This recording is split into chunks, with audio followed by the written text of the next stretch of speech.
राज्य उत्तराखंड के ऋषिकेश में बीते दिनों कैबिनेट मंत्री प्रेमचंद अग्रवाल द्वारा सामाजिक कार्यकर्ता सुरेंद्र सिंह नेगी के साथ मारपीट का वीडियो सोशल मीडिया पर वायरल होने के बाद अब कैबिनेट मंत्री पर मुकदमा दर्ज हो गया है। इस वीडियो के वायरल होने के बाद से लगातार मंत्री की देश भर में निंदा हो रही है। पिछले दिनों कैबिनेट मंत्री द्वारा सुरेंद्र नेगी के साथ सरेआम मारपीट करी गई, जिसका वीडियो सोशल मीडिया पर तेजी से वायरल हो गया था। इसे लेकर देश भर में धरना प्रदर्शन चल रहा है। शहरवासी और विपक्ष सहित प्रदेश भर में उनके इस्तीफे की मांग के साथ उन पर मुकदमा दर्ज करने की भी मांग हो रही थी, जिसको लेकर सुरेंद्र सिंह रावत ने कोतवाली ऋषिकेश में सूचना के अधिकार के तहत नामजद आरोपियों की सूचना मांगी थी। जवाब में लोक सूचना अधिकारी द्वारा बताया गया कि कैबिनेट मंत्री सहित उनके गनर गौरव राणा और कौशल बिजलवान पर भी मुकदमा दर्ज कर लिया गया है। साथ ही मुकदमे को एम्स चौकी से कोतवाली ऋषिकेश समायोजित कर लिया गया है। प्रदेश के सीमांत जनपद पिथौरागढ़ में शेयर मार्केट में पैसा लगाकर लोगों को अधिक मुनाफा दिए जाने का लालच देकर धोखाधड़ी करने के मामले में आरोपी एक महिला के खिलाफ पुलिस ने गैंगस्टर एक्ट के तहत कार्रवाई करते हुए उसे दिल्ली से गिरफ्तार कर लिया है। पुलिस से मिली जानकारी के अनुसार गैंगस्टर एक्ट में आरोपी महिला माधुरी गहलोत पत्नी प्रशांत कुमार को साइबर सेल की मदद से साउथ वेस्ट दिल्ली से गिरफ्तार कर लिया गया है। उसे न्यायालय के समक्ष प्रस्तुत किया जा रहा है।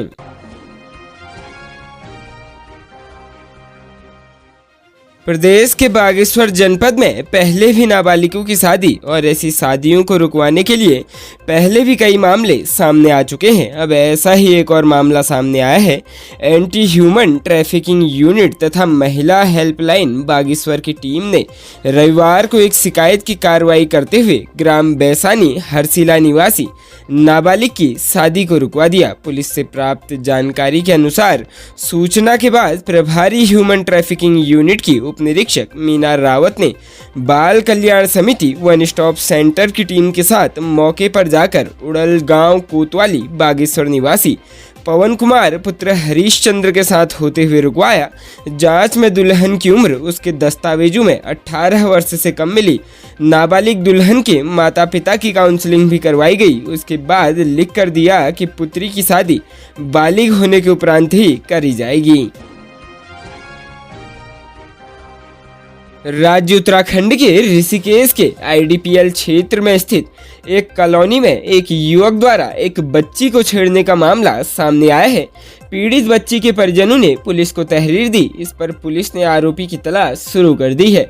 ऋषिकेश पुलिस से प्राप्त जानकारी के अनुसार आईडीपीएल चौकी क्षेत्र अंतर्गत स्थित एक कॉलोनी में 7 वर्ष की बच्ची घर के बाहर खेल रही थी। इस दौरान पास में ही रहने वाला एक युवक बच्ची को बहला फुसलाकर अपने साथ ले गया। अकेले में उस युवक ने बच्ची के साथ छेड़छाड़ करते हुए अश्लील हरकतें की। इतना ही नहीं, घर पर घटना की जानकारी देने पर बच्ची को जान से मारने की भी धमकी दी। इसके बाद डरी सहमी बच्ची अपने घर पहुंची और घर जाकर अपने परिजनों को आपबीती सुनाई। इस पर परिजनों ने बच्चे की शिकायत पर कोतवाली पुलिस को तहरीर देकर युवक के खिलाफ कार्रवाई की मांग की है। इस पर पुलिस ने आरोपी के खिलाफ मुकदमा दर्ज कर उसकी तलाश शुरू कर दी है। प्रदेश के बद्रीनाथ हाईवे पर पांडुकेश्वर में बीआरओ ने देश का पहला कैफे खोला है। यहां तीर्थ यात्रियों के खाने की उचित व्यवस्था की जाएगी। बीआरओ के 64वें स्थापना दिवस पर रविवार को रक्षा राज्य मंत्री अजय भट्ट ने वर्चुअली कैफे का उद्घाटन किया। बीआरओ की ओर से पांडुकेश्वर में खोला गया कैफे संगठन का पहला कैफे है। इसमें बद्रीनाथ धाम और हेमकुंड साहिब की यात्रा पर आने वाले तीर्थ यात्रियों के लिए खाने की बेहतरीन सुविधा दी जाएगी। बीआरओ की इस नई पहल से तीर्थ यात्रा पर आने वाले यात्रियों को काफी सुविधा मिलेगी।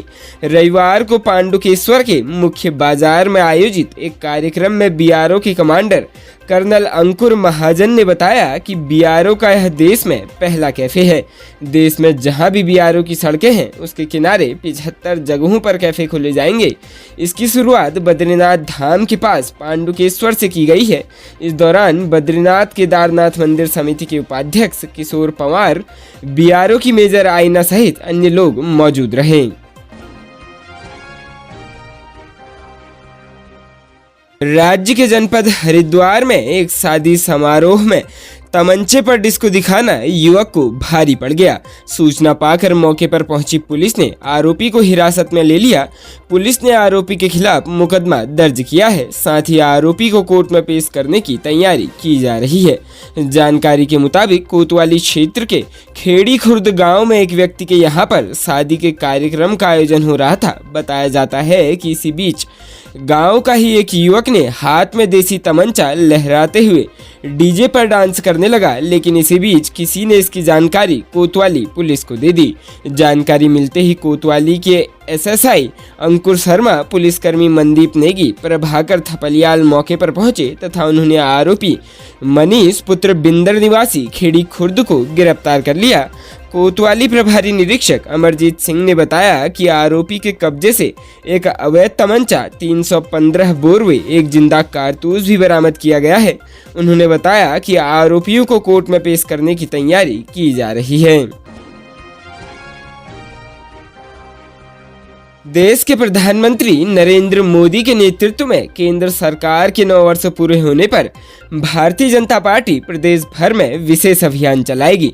भारतीय जनता पार्टी सांसदों की अगुवाई में 15 मई से 15 जून तक अभियान चलेगा। प्रदेश मीडिया प्रभारी मनवीर सिंह चौहान ने कहा कि केंद्रीय नेतृत्व की निगरानी में चलने वाले अभियान में उत्तराखंड में भी विभिन्न वर्गों वरिष्ठ कार्यकर्ता के साथ संपर्क कार्यक्रम आयोजित होंगे। 30 मई को मोदी सरकार के 9 वर्ष पूर्ण हो रहे हैं। चौहान ने बताया कि अभियान में सांसदों की भूमिका महत्वपूर्ण होगी। पूरे 1 महीने में सांसद पूरे क्षेत्र में व्यापक जनसंपर्क करते हुए विभिन्न कार्यक्रमों के माध्यम से केंद्र और राज्य सरकार की नीतियों व कार्यक्रमों को जनता के बीच लेकर जाएंगे। अभियान के दौरान शिक्षक, अधिवक्ता, चिकित्सक, इंजीनियर, खिलाड़ी, कलाकार, व्यवसायी, व्यापारी समेत प्रोफेशनल वर्गों, धार्मिक नेता, पूर्व सैनिक, सामाजिक कार्यकर्ताओं से संपर्क किया जाएगा। साथ ही विभिन्न योजनाओं के लाभार्थियों से विशेष संपर्क व संवाद किया जाएगा। वर्तमान के बदलते दौर में युवा जल्द ही बुरी आदतों की गिरफ्त में आ जाते हैं। यह बुरी आदतें युवाओं के लिए जानलेवा भी साबित हो जाती है। शहर में एक युवती द्वारा स्वयं की जान लेकर अपना अमूल्य जीवन समाप्त करने का मामला प्रकाश में आया है। खास व दुखद बात यह है कि युवती ने जान लेने से पूर्व एक सुसाइड नोट छोड़कर अपनी मौत के लिए अपनी बुरी आदतों को जिम्मेदार बताया है। अलबत्ता अभी पुलिस ने खुलासा नहीं किया है कि ऐसी कौन सी बुरी आदतें थी जिसकी वजह से युवती को ऐसा जघन्य कदम उठाना पड़ा। पुलिस से प्राप्त जानकारी के अनुसार हल्द्वानी की भोटिया पड़ाव पुलिस चौकी के अंतर्गत किराए के घर में रहने वाली एक युवती का शव मिला। पुलिस को कमरे में मिले मूल रूप से उत्तर प्रदेश के बरेली के अवध धाम कॉलोनी की रहने वाली 26 वर्षीय लवली गंगवार पुत्री धीरेन्द्र गंगवार ने जान लेने के लिए खुद की गलत आदतों को जिम्मेदार बताया है। युवती पहले रुद्रपुर स्थित एक बैंक में काम करती थी, लेकिन इधर कुछ समय पूर्व ही हल्द्वानी की एक फाइनेंस कंपनी डिया बुल्स फाइनेंस कंपनी में कार्य कर रही थी।